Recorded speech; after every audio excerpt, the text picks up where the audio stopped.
Hello दोस्तों, आज के इस वीडियो में हम उन सवालों के जवाब जानेंगे जो अक्सर व्यूवर्स कमेंट में हमसे पूछते हैं। वीडियो में आगे बढ़ने से पहले हम आपको बता दें कि इनमें से कुछ सवालों के जवाब तो आधुनिक विज्ञान पर आधारित हैं और कुछ के ज्योतिषी विज्ञान पर, लेकिन फिर भी हम चाहते हैं कि आप किसी भी बात पर आंख मूंदकर विश्वास न करें। हमारे द्वारा बताई गई जानकारी आप इंटरनेट पर भी सर्च कर अपनी संतुष्टि कर सकते हैं। तो सबसे पहले शुरू करते हैं शादी से पहले हम कई तरह की तैयारियां करते हैं और हमारे समाज में गोत्र या नाड़ी मिलान की भी परंपरा है, जो आजकल धीरे धीरे विलुप्त होती जा रही है। इसके पीछे कई कारण हो सकते हैं, जैसे कि आधुनिक विचारधारा या प्रेम विवाह। कारण कोई भी हो, नाड़ी या गोत्र मिलान करने का एक वैज्ञानिक आधार है। जब भी हम नाड़ी या गोत्र मिलान करते हैं तो इस बात का ध्यान रखते हैं कि एक ही डीएनए वाले या एक ही गोत्र वाले स्त्री पुरुष की शादी ना हो। अगर एक ही डीएनए ग्रुप वाले स्त्री पुरुष की शादी हो जाती है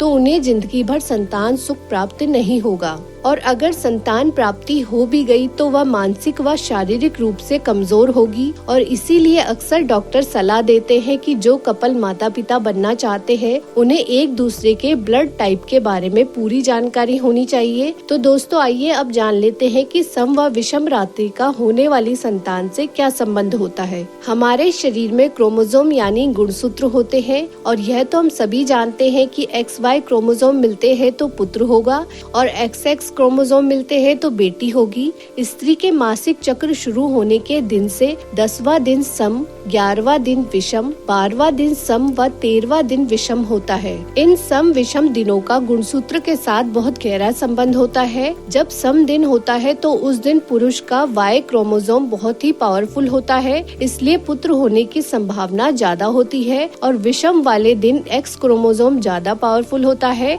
इसलिए पुत्री होने की संभावना ज्यादा होती है। और अब एक और सबसे जरूरी बात कि पति पत्नी जब भी अपना वैवाहिक जीवन शुरू करें तो अच्छी संतान के लिए हमेशा दक्षिण दिशा में सिर कर ही सोएं। तो आइए दोस्तों, अब जान लेते हैं कि शुक्ल पक्ष व कृष्ण पक्ष का होने वाली संतान से क्या संबंध होता है। यह तो आप जानते ही हैं कि हर महीने के 2 पक्ष होते हैं, एक शुक्ल और दूसरा कृष्ण पक्ष। और यदि आप शुक्ल पक्ष में संबंध बनाते हैं तो 99% होने वाला बेटा या बेटी बहुत ही प्रतापी, तेजस्वी व पराक्रमी होगा। शुक्ल पक्ष में चंद्रमा लगातार बढ़ता हुआ होता है, जबकि कृष्ण पक्ष में चंद्रमा घटता हुआ होता है। और यदि आप कृष्ण पक्ष में संबंध बनाते हैं तो होने वाली संतान महान साहित्यकार, वैज्ञानिक, डॉक्टर, इंजीनियर हो सकती है। अब आप यह जरूर जानना चाहेंगे कि ऐसा क्यों होता है। इसका संबंध होता है चंद्रमा की ऊर्जा से। कृष्ण पक्ष में चंद्रमा की ऊर्जा बहुत कम होती है, जबकि शुक्ल पक्ष में चंद्रमा की ऊर्जा बहुत तीव्र होती है। और चंद्रमा की ऊर्जा या तीव्रता अपनी नहीं होती, यह तीव्रता सूर्य की होती है। तो इसलिए शुक्ल पक्ष में आने वाली संतान सूर्य के समान ही तेजस्वी व पराक्रमी होगी,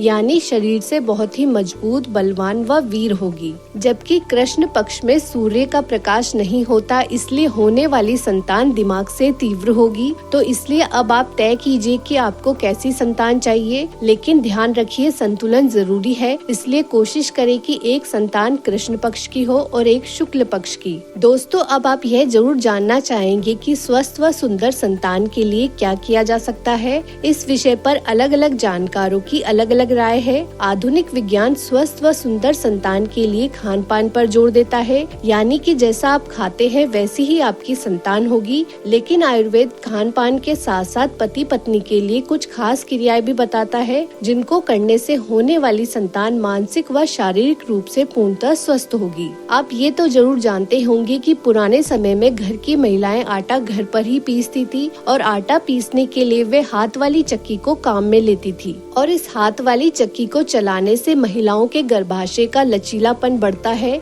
जिससे सिजेरियन डिलीवरी को टाला जा सकता है, यानी नॉर्मल डिलीवरी की संभावना बढ़ाई जा सकती है। लेकिन एक बात का ध्यान रहे कि 7वें महीने तक ही गर्भवती महिला चक्की चलाए। और ये तो हम सभी अच्छी तरह से जानते हैं कि नॉर्मल डिलीवरी से पैदा हुए बच्चे ज्यादा स्वस्थ रहते हैं। बस करना यह है कि आपको केवल 15 मिनट चक्की चलानी है, और चक्की ना हो तो बाबा रामदेव जी द्वारा बताया गया चक्की आसन जरूर करें। और अब पुरुषों को क्या करना है यह भी जान लीजिए। पुरुषों को चक्की नहीं चलानी है, बल्कि उन्हें हल चलाना है। अब जो लोग खेती करते हैं उनके लिए शायद हल चलाना संभव हो, लेकिन जो लोग शहरों में रहते हैं, नौकरी करते हैं, वे हल नहीं चला सकते। वैसे तो आजकल खेती में भी मशीनों का उपयोग ज्यादा होने लगा है, हल तो खेतों से गायब भी हो चुके हैं, तो इसलिए हल चलाने के बराबर दूसरा श्रम कर सकते हैं और ये श्रम है सीढ़ियाँ चढ़ना व उतरना, या फिर एक दिन में 5 किलोमीटर पैदल जरूर चले। अब एक प्रश्न जिसका जवाब सभी माता पिता चाहते हैं कि उनकी होने वाली संतान का रंग साफ हो, इसके लिए वे क्या कर सकते हैं।